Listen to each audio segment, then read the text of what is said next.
বাড়িতেই তৈরি করে নিন কাঁচা আমের টফি। দেখুন বন্ধুরা, খুব সুন্দর শব্দ হচ্ছে। শব্দ শুনেই বোঝা যাচ্ছে যে কতটা শক্ত হয়েছে। একদম পারফেক্ট তৈরি হয়েছে দোকানের মতো কাঁচা আমের টফি। এবার থেকে বাচ্চারা যখনই টফির জন্য বায়না করবে, বাড়িতেই তৈরি করে নিন খুব সহজেই দোকানের মতো কাঁচা আমের টফি। নমস্কার বন্ধুরা, মনিকাস ফুড খাজানাতে সবাইকে স্বাগত জানিয়ে শুরু করছি আজকের রেসিপি। ভিডিওটি স্কিপ না করে শেষ পর্যন্ত দেখতে থাকুন। আশা করছি আজকের রেসিপি সবার খুব ভালো লাগবে। কাঁচা আমের টফি তৈরি করার জন্য দুটো মাঝারি সাইজের কাঁচা আম নিয়েছি। আমগুলো ভালো করে ধুয়ে নিয়েছি। এবারে একটা ছুরির সাহায্যে আমের খোসা ছাড়িয়ে নেব। আমার চ্যানেলে যদি কেউ আজ প্রথম ভিজিট করে থাকেন, তাহলে চ্যানেলটি সাবস্ক্রাইব করে পাশে থাকা বেল আইকনটি প্রেস করে রাখুন, যাতে যখনই আমি কোনো নতুন ভিডিও আপলোড করি এর নোটিফিকেশন যেন সবার প্রথম পৌঁছে যায় আপনাদের কাছে। আমের খোসা ছাড়িয়ে নিয়েছি। এবারে ছুরির সাহায্যে আমের টুকরোগুলো কেটে নিচ্ছি। আমের আঁটিটা শক্ত হয়ে গেছে, তাই চারদিক থেকে আমের টুকরোগুলো কেটে নিচ্ছি এভাবে। আমি একটা স্টিলের চপিং বোর্ডের উপর এই আমের টুকরোগুলো কেটে নিচ্ছি। এই চপিং বোর্ডটা আমি অনলাইন অর্ডার করেছি।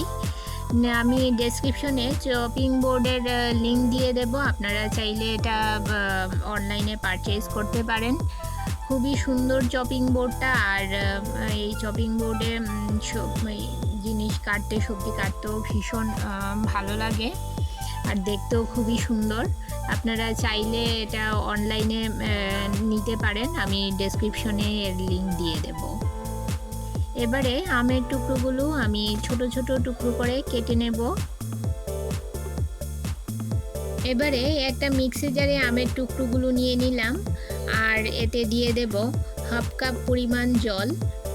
হাফ কাপ পরিমাণ জল দিয়ে এর একটা স্মুথ পেস্ট তৈরি করে নেব। এবারে একটা পাত্র নিয়েছি, এই পাত্রে একটা ছাঁকনি বসিয়ে দিলাম। আমের পাল্পটা এই ছাঁকনিতে ছেঁকে নেব। সামান্য একটু জল দিয়ে দেব। জল দিয়ে এই পাল্পটা আমি ভালো করে ছেঁকে নেব। এতে করে আমের পাল্পটা ছাঁকনিতে থেকে যাবে, বা এর মধ্যে যদি কোনো মোটা দানা থাকে, মোটা অংশ থাকে, ওইগুলো ছাঁকনিতে থেকে যাবে। আর আমের টফি তৈরি করার জন্য যে জুসের প্রয়োজন, সেই জুসটা নিচে পড়ে যাবে। এই যে দেখুন, আমের টফি তৈরি করার জন্য আমার আমের জুস পেয়ে গেছি আমরা। এবারে এই আমের জুসটাকে একটা বড় গ্লাসে ঢেলে নেব। এরকম ডেপথ বেশি দেখে একটা গ্লাস নিয়ে নেবেন, কাচের গ্লাস। এই কাচের গ্লাসে আমের জুসটা ঢেলে আমি 20 থেকে 25 মিনিট আমি অপেক্ষা করব।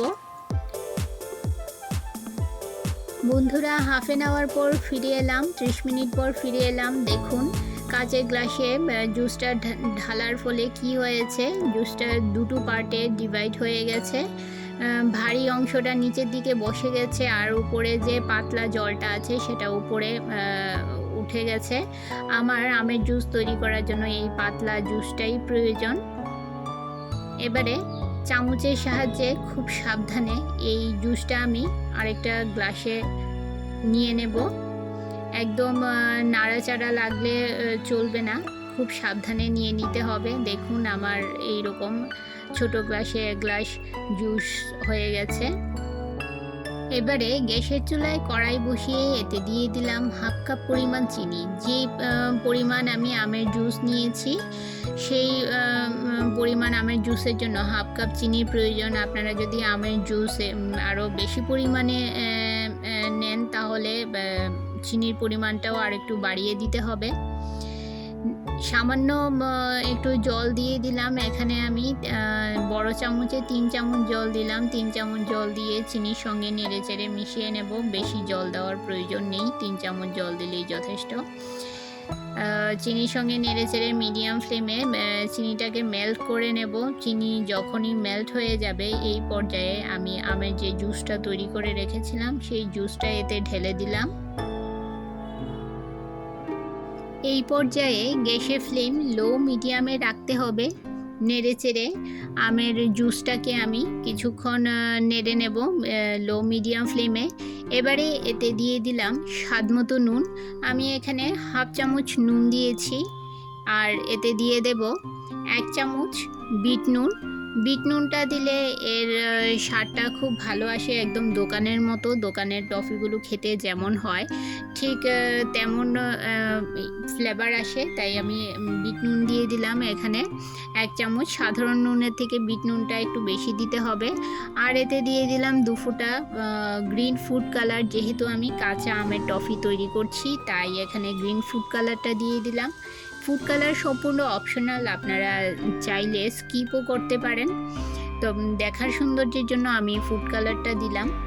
নেড়ে চেড়ে মিশিয়ে নিয়ে এবারে এতে দিয়ে দিলাম 1 চামচ ভাজা জিরে গুঁড়ো। ভাজা জিরে গুঁড়োটা দিলে এর মধ্যে একটা খুব সুন্দর ফ্লেভার আসে। দেখুন লো মিডিয়াম ফ্লেমে আমের জুসটাকে কিছুক্ষণ নেড়ে নিতে হবে। নেড়ে নিয়ে একদম ঘন করে নিতে হবে। দেখুন ঠিক এই রকম কনসিস্টেন্সির জুসটা তৈরি করে নিতে হবে।